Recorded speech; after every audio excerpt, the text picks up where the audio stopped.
பிஸ்மில்லாஹிர் ரஹ்மானிர் ரஹீம். பெரும் பாவமும் சிறு பாவமும். எந்த காரியம் அல்லாஹுடைய கட்டளைக்கும் அவனுடைய விருப்பத்திற்கும் மாற்றமாக இருக்குமோ அதற்கு பாவம் என்று கூறப்படும்.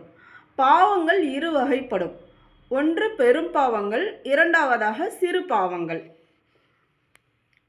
எந்த பாவங்களை பற்றி குரான் ஹதீஸில் ஹராம் என்று வந்துள்ளதோ, மேலும் அதற்காக இவ்வுலகில் தண்டனையும் நிர்ணயிக்கப்பட்டுள்ளதோ, அல்லது மறுமையில் அதற்கு தண்டனை இருப்பதாக எச்சரிக்கை செய்யப்பட்டுள்ளதோ, அல்லது அதை ஏதாவது ஒரு விதத்தில் பழித்து கூறப்பட்டுள்ளதோ அதற்கு பெரும் பாவம் என்று கூறப்படும்.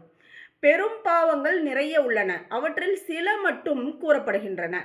உதாரணமாக புறம் பேசுதல், பொய் பேசுதல், பெற்றோருக்கு மாறு செய்தல், அநியாயம் செய்தல், அநியாயமாக கொலை செய்தல், தொழாமல் இருத்தல், நோன்பு நோற்காமல் இருத்தல், வசதி வாய்ப்பிருந்தும் ஹஜ் செய்யாமல் இருத்தல், ஜகாத் வழங்காமல் இருத்தல், மது அருந்துதல், விபச்சாரம் செய்தல், திருடுதல், பொய் சாட்சி கூறுதல், ஏமாற்றுதல், வீடு மற்றும் அறைகளில் உருவப்படங்களை வைத்திருத்தல், வட்டி வாங்குதல், கொடுத்தல், அனாதைகளின் பொருட்களை அநியாயமாக சாப்பிடுதல், அளவை நிறுவையில் குறைவு செய்தல், லஞ்சம் வாங்குதல் அல்லது கொடுத்தல், சூனியம் செய்தல், சஹாபா பெருமக்களை தவறாக பேசுதல், பிறருடைய பொருளை அநியாயமாக அபகரித்தல், அமானிதத்தில் மோசடி செய்தல், நன்மையை ஏவுவதையும் தீமையை தடுப்பதையும் விட்டுவிடுதல், ஆண்கள் கரண்டைக்கு கீழ் ஆடைகளை தொங்க விடுதல், பெண்களுக்கு சொத்தில் பங்கில்லை என கூறுதல்.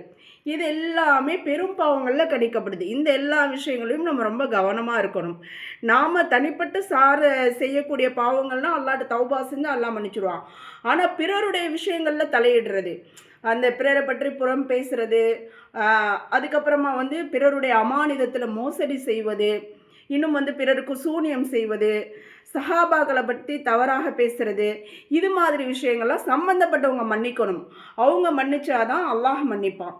இப்போ இந்த கொடூரமான இந்த பாவங்களை விட்டும் அல்லாஹ் நம் அனைவரையும் பாதுகாப்பானாக இன்ஷா அல்லாஹ்.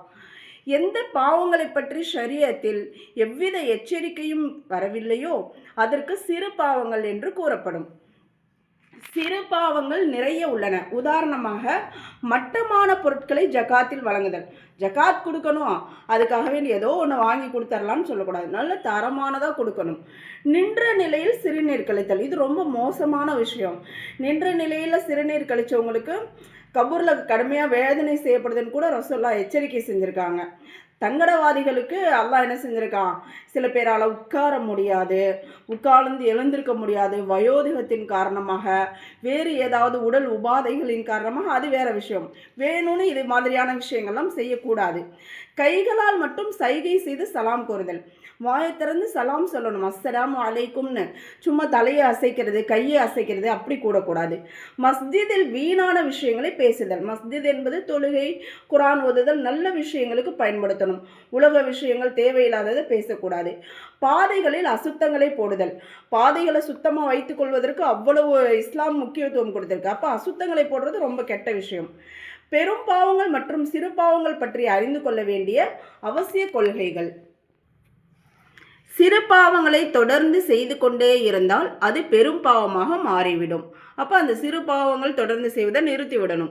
சிறு பாவங்கள் நற்காரியங்களை செய்வதாலும் மன்னிக்கப்படும். நம்ம ஏதாவது சின்ன சின்ன பாவங்கள் செஞ்சுட்டோம், நிறைய சிறு பாவங்கள் அறியாமையில் கூட நடக்கும். அப்போ நற்காரியங்கள் செய்யும்போது அல்லாஹ் அந்த சிறு பாவங்களை மன்னிச்சிருவான்.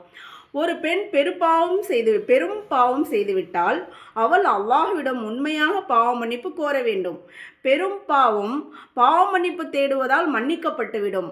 அப்படி ஒருவர் பெரும் பாவம் செய்துவிட்டு பாவ மன்னிப்பு கோரவில்லையானால் அது அல்லாஹு தாலாவின் நாட்டத்தில் உள்ளதாகும். அவன் நாடினால் மன்னிக்கலாம், நாடினால் தண்டிக்கலாம். நம்ம யாரையும் சொல்லக்கூடாது, அல்லாஹ் அவங்களெல்லாம் மன்னிக்கவே மாட்டான், அல்லாஹ் நரகத்தில் போட்டுருவோம் அப்படி இப்படி நம்ம சொல்லக்கூடாது. அது அல்லாஹுடைய இஷ்டம். நம்ம எச்சரிக்கை செய்யணும், இன்னென்ன பாவங்கள் செய்யாதீங்க, பாவ மன்னிப்பு தேடுங்கன்னு.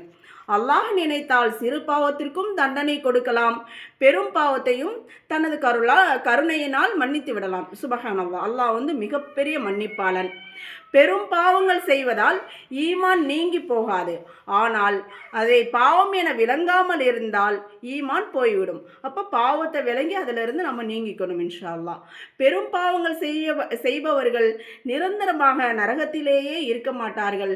மாறாக தமது பாவங்களுக்கு தண்டனை அனுபவித்த பிறகு அல்லது நபி ஸல்லல்லாஹு அலைஹி வஸல்லம் அவர்களின் சிபாரிசின் பேரில் சுவர்க்கத்திற்கு சென்று விடுவார்கள். இப்போ நம்ம தான் மன்னிக்கப்பட்டு சொர்க்கம் போயிடுவோமே அப்படின்னு நினைக்கக்கூடாது. ஒரு நொடி கூட நரக வேதனையை நம்மளால் தாங்க முடியாது.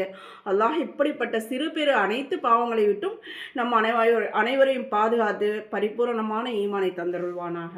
ஆமீன்.